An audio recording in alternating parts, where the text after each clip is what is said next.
Hello. Hey, how's it going there, Dizzy? I'm good, man. Thank you. How you doing?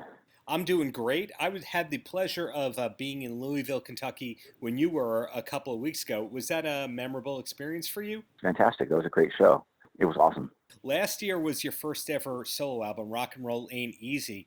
What took so long to finally get a Dizzy Reed solo album? Because, of course, Hookers and Blow is your own band, but there was never a Dizzy Reed proper solo album before that. Well, the funny thing is, we actually started that record about 12 years before it came out. So, for a variety of reasons, it took a long time to come out. There was just um, lots of little issues and logistic elements, and finding someone to mix it and finding a label for it. But it was a labor of love, and I kind of gave up on it a few times, but my wife and some of my friends that played on it talked me into pursuing it still. And when we finally did get a home with Gold Robot Records and they put it out, I had no expectations for it, so I was just happy that it was out. So, but everything's been pretty good since then. So, yeah, there was a lot of reasons, but happy that it's out finally. Do you have another solo record already in the works? I am currently working on a second record, and it's about halfway done. But I'm simultaneously recording the Hookers and Blow record. So that will be out probably before my solo record. Stylistically, are they different from one another? Because you're obviously the driving creative force of both of them. Well, the Hookers and Blow record is all cover songs, so that's kind of what we decided we were going to do. It was, and we picked some good ones, some ones that we wanted to do, and some ones that we thought we should do, and probably some ones that maybe we shouldn't have done, but we did them anyway. So it's going to be it's actually turned out really cool. And on this new solo record that you're working on, are you playing most of the instruments on it? And I ask that because you're always thought of as a keyboardist, but you do play pretty much everything. Well, I sing. I'm singing everything, and I do play guitar, but not in front of people. I guess it's something that I picked up when I was a kid, just for writing. So, but yes, on this record, I am playing some more, more guitar. I'm a little more involved than I was on the first one, as far as the instrumentation and stuff. It's a little more self-contained, and it's actually been really fun.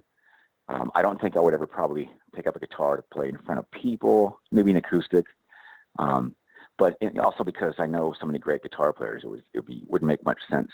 Well, speaking of that, you did play on albums by Mick Taylor and Motorhead, and a lot of artists who I'm assuming were big influences on your career. Is there anyone that you're still hoping to work with that you haven't yet? Oh man, I that's a tough one. I guess. I mean, I would love to play with the Stones, but that's not going to happen. You know, so. Um, but I've been really fortunate over the years to play to record with a lot of great bands and perform with so many great musicians, and I'm just really thankful for what I've been able to do. One of the things I love most about your career is how you could be playing arenas and stadiums in one week and then be playing clubs and jam nights the next week. And you kind of have this versatile thing where you're playing with a huge band and then you're doing intimate kind of stuff. Does that kind of thing happen in other facets of your life where you're at the high end and also the low end at the same time and happy about it? Well, it's at the end of the day, it's still a show. We're still performing for people, and hopefully making people happy, and give them something to remember. But I think my life is kind of a dichotomy sometimes. I'm a Gemini. I can't help it. But I try to keep outside of the music. I try to keep things as kind of a level as possible, but it's not always easy.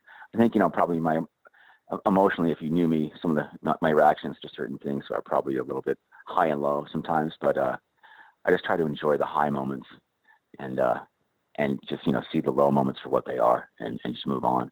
Right. And you had success before the internet was a normal thing. So your discography online, I'm sure, is incomplete. Were you doing a lot of sessions over the years where people don't realize, hey, that's Dizzy playing on the record? Not so much. When I joined Guns N' Roses back in 19 whenever it was, um, uh, I was kind of really just dedicated to GNR, and I've tried to remain so over the years as much as possible. And so there wasn't a lot of. Also, another thing too is back then there wasn't a lot of keyboards on rock stuff. It was kind of a thing that just it's almost taboo to have a keyboard player in your band back then.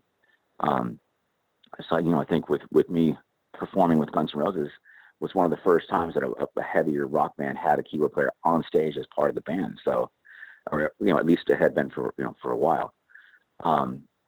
So yeah, I wasn't really doing a lot of stuff back then, although I did play on pretty much everybody's solo records. I played on Gilby's solo record and Duff's solo record and Slash Snake Pit's first record. Yeah, that is true. You bring up a good point there because Kiss had a keyboard player on the side of the stage.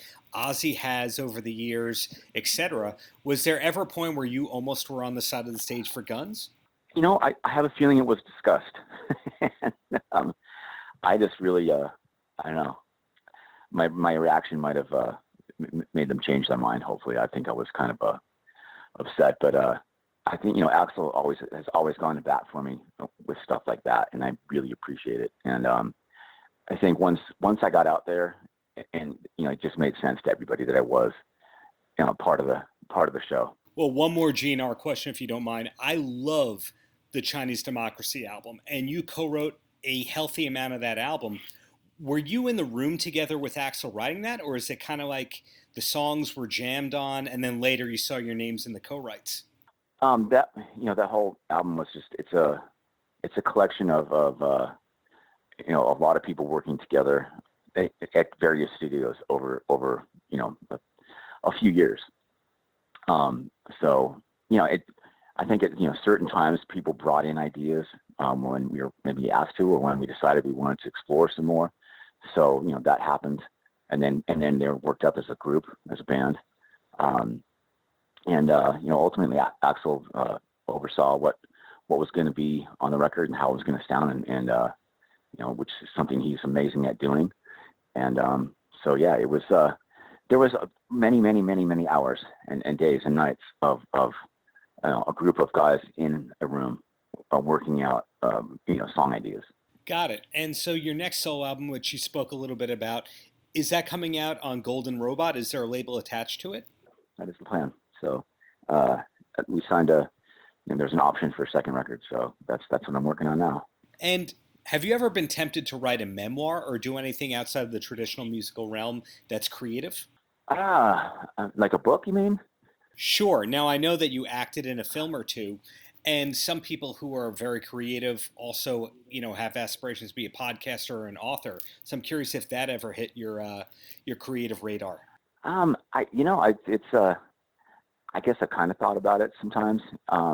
It's fun to talk about stuff like that, but haven't really. I don't have any plans for anything like that in the future. But you never know. I mean, I do enjoy acting, but it's just that's something that if I'm going to do something like that, I really kind of feel like I need to dedicate a shitload of my time to it to make sure that it's done right. And right now, my main focus is on just making records and touring, and that's what I'm doing. But you never know. If something comes up in the future, I'm always willing to try new things. And yes, creative outlet is a good thing. So we'll see. And I'm not asking specifics here, but do you know what your 2020 is looking like? No. As a matter of fact, we were just discussing that today. I'm not sure yet. I think there's going to be some touring. There's definitely going to be some touring, some sort or another, and some new music coming out. So that's kind of what I'm hoping for. That's where it's at right now. Well, the angle I was coming from is in terms of productivity, because of course, if you look at your discography and your touring over the years, you've worked every year in some form, but it seems like a lot of what you do kind of comes to you a week or a month in advance. Unfortunately, that is the case sometimes, and it's better to plan things out long term, just for preparation, and it's easier to logistically to get a show together if you have more time to plan it. But with GNR, I get a phone call or an email, and tell me where I need to be and when, and that's what I do. So if I know ahead of time that we're definitely not going to be doing anything, I'll probably fill that time with doing some shows with Clippers and Blow, or by myself, or whatever I can. So is it difficult to plan vacations when knowing that email might come in? What's a vacation? Well put. So ultimately, is there anything that you wish more people knew about Dizzy Reed in general besides him being a hardworking keyboard player and vocalist? Yeah, no, I don't know. That's all they need to know, really. That's what I do. You know what? If you want to drink a shot of Jägermeister or something, I'm the guy probably to do that with. Better you than me. So in closing, Dizzy, any last words for the kids? Thank you for everything over the years, for your support, and to all the fans. And that's, we do this for you guys, and I mean, there'd be none of it without you. And we really appreciate it, and I really appreciate it. And we hope to see you out there very soon, wherever you are. From one Darren to another, thank you so much for your time. You gave me a ton to work with, and looking forward to seeing you in New York very soon. Awesome, man. Thank you, Darren. I appreciate it, man.